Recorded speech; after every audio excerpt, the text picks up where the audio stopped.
Hello people, BD geeks ওয়েবসাইটের পক্ষ থেকে সি প্লাস প্লাস ভিডিও টিউটোরিয়ালসের 26তম ভিডিওতে আপনাদের সবাই ওয়েলকাম জানাচ্ছি। আমি আবারও ফয়সাল আহমেদ। সো আজকের ভিডিও টিউটোরিয়ালসের টপিকটা হচ্ছে খুবই সিম্পল এবং খুবই ছোটো একটা টিউটোরিয়াল আজকেরটা। সেটা হচ্ছে টপিকটা হচ্ছে ইউনারি স্কোপ রেজলিউশন। আপনাদেরকে আগের কোনো একটা ভিডিও টিউটোরিয়ালে জিনিসটার সাথে পরিচয় করানো হয়েছে, বাট ওইখানে আমি ঠিক এক্সপ্লেন করছি কিনা অথবা ব্যাপারটা কী আসলে সেটা এক্সপ্লেন করছি কিনা আমার ঠিক মনে পড়তেছে না, এবং আমি যেহেতু খুবই লেজি, আপনারা জানেন কিনা জানি না। এর জন্য আমি আসলে আগের ভিডিও 25টা ভিডিও টিউটোরিয়াল চেক করার অথবা ঠিক কোথায় চেক করতে হবে সেটা আমার মনে পড়তেছে না। এই জন্য আমি ঠিক সবগুলো চেক করার মতো ধৈর্য হচ্ছে না অথবা ইচ্ছাও করতেছে না। তাই আমি ভাবলাম যে আরেকটা আলাদা ছোটো টিউটোরিয়াল তৈরি করা যাক আপনাদের জন্য, এবং ব্যাপারটা একটু এলাবোরেটলি এক্সপ্লেন করা যাক আপনাদের কাছে। সো আজকের ব্যাপারটা হচ্ছে ইউনারি স্কোপ রেজলিউশন। সো আজকে মেইন টপিকের এক্সপ্লেন করতে গেলে একটু এক্সাম্পল দেওয়া যাক। ধরা যাক কোনো প্রোগ্রামে আপনি দেখবেন প্রোগ্রামের কোনো ফাংশনের বাইরে জাস্ট ফাংশনের বাইরে ভ্যারিয়েবল ডিক্লেয়ার করা হয়। লাইক ধরা যাক আমরা অনেক দিন ধরে x Y Z A B C এইসব টাইপের ভ্যারিয়েবল ইউজ করতেছি, এবং আমি টায়ার্ড অফ দিস। মানে একটু ফান টাইপের কিছু ইউজ করা যাক, লাইক বিস্কুট। অবশ্যই ফানি একটা ব্যাপার।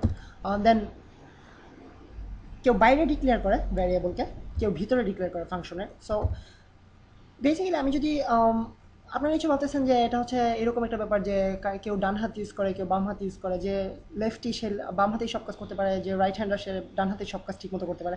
বাট ব্যাপারটা আসলে এরকম না। ব্যাপারটা আসলে ভ্যারি করে আপনি কোথায় ডিক্লেয়ার করতেছেন তার উপরে। কারণ আগে ঠিক আপনাদেরকে বলা হয়েছে কিনা মনে নেই, তারপর আরেকবার বলা যাক। সেটা হচ্ছে কোনো একটা ফাংশনের ভিতরে, সি প্লাস প্লাস প্রোগ্রামিং ল্যাঙ্গুয়েজে কোনো একটা ফাংশনের ভিতরে আপনি যদি কোনো একটা ভ্যারিয়েবল ডিক্লেয়ার করেন, ওই ভ্যারিয়েবলটা আপনি শুধুমাত্র ওই ফাংশনের ভিতরেই আপনি ইউজ করতে পারবেন। এর বাইরে অন্য কোনো ফাংশনে ওই ভ্যারিয়েবলটা আপনি ইউজ করতে পারবেন না। সো এই প্রবলেম থেকে অথবা এই ঝামেলা থেকে বাঁচার জন্য আরেকটা ওয়ে হচ্ছে, সেটা হচ্ছে বাইরে একটা ভ্যারিয়েবল ডিক্লেয়ার করা। এটাকে বলা হয় global variable. So globally declare ভ্যারিয়েবলগুলো আপনি যে কোনো ফাংশনের আন্ডারে যে কোনো জায়গায় ইউজ করতে পারবেন, বাট ফাংশনের ভিতরে যে ভ্যারিয়েবলগুলো ডিক্লেয়ার করা হয় সেগুলো হচ্ছে local variable. So locally declare ভ্যারিয়েবলগুলো আপনি শুধুমাত্র ওই ফাংশনের ওই লোকাল স্পেসেই আপনি ইউজ করতে পারবেন। সো এই ঝামেলার থেকেই মেইনলি ইউনারি স্কোপ রেজলিউশন ব্যাপারটার উৎপত্তি। সো বেসিক্যালি দেখা যাক কাজটা আসলে কি এটার।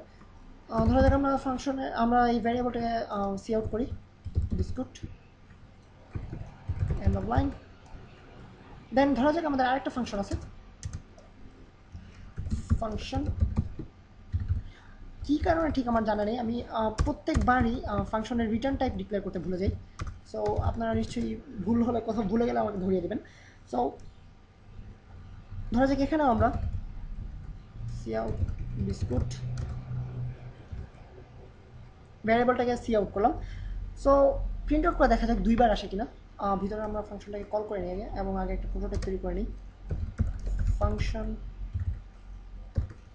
এবং আবারও ভুলে গেছি রিটার্ন টাইপ ডিক্লেয়ার করতে, ভয়েড ফাংশন।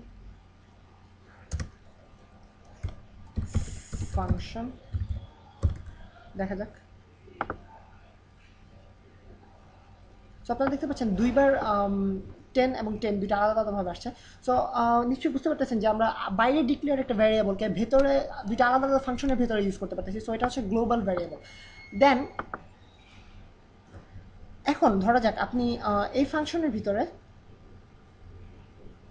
সো আমরা এই ফাংশনটা কেটে দিই, এটা আপাতত তার কোনো প্রয়োজন নেই টিউটোরিয়ালের সাথে।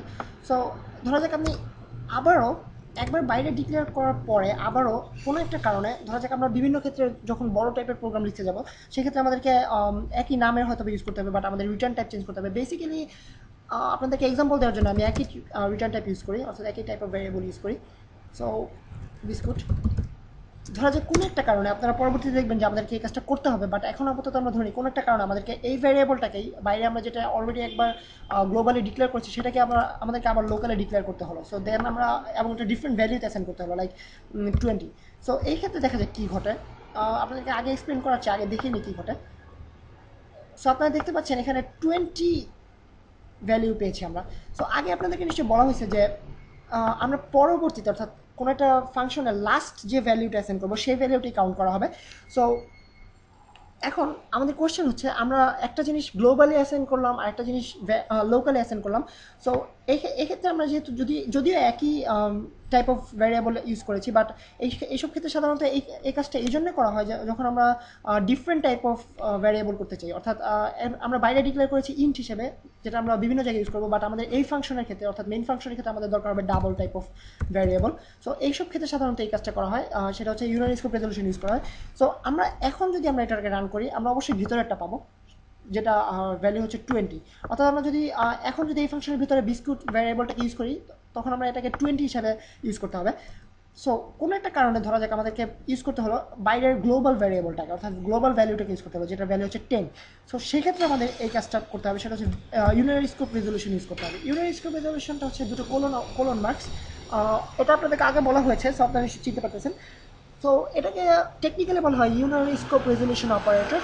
সো যারা আপনাদের যদি কোনো টেস্ট থাকে অথবা টিচারের কাছে আনসার করতে, অবশ্যই এটাকে দুইটা কোলন বলবেন না, ইউনারি স্কোপ রেজলিউশন অপারেটর বলবেন।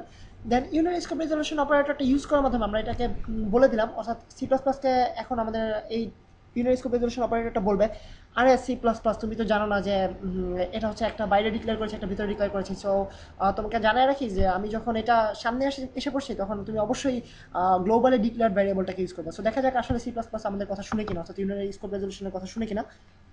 সো আপনারা দেখতে পাচ্ছেন দুইটা কোলন মার্ক ইউজ করার মাধ্যমে, যদি আমি ভিতরে আরেকবার একই নামের ভ্যারিয়েবলকে নতুন ভ্যালু অ্যাসাইন করেছি, তারপরেও আমরা বাইরে গ্লোবালি ডিক্লেয়ার্ড ভ্যারিয়েবলটার আমরা ভ্যালু পেয়েছি। So basically unary scope resolution অপারেটরের কাজ এটাই।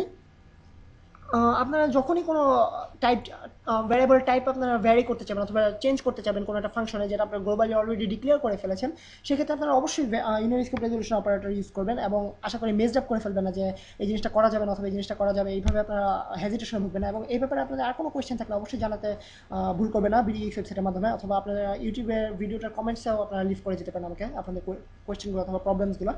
আপনাদেরকে হেল্প করতে পারলে অবশ্যই খুশি হবো। বিডি ওয়েবসাইটের পক্ষ থেকে ফয়সাল আহমেদ সাইন অফ করতেছি।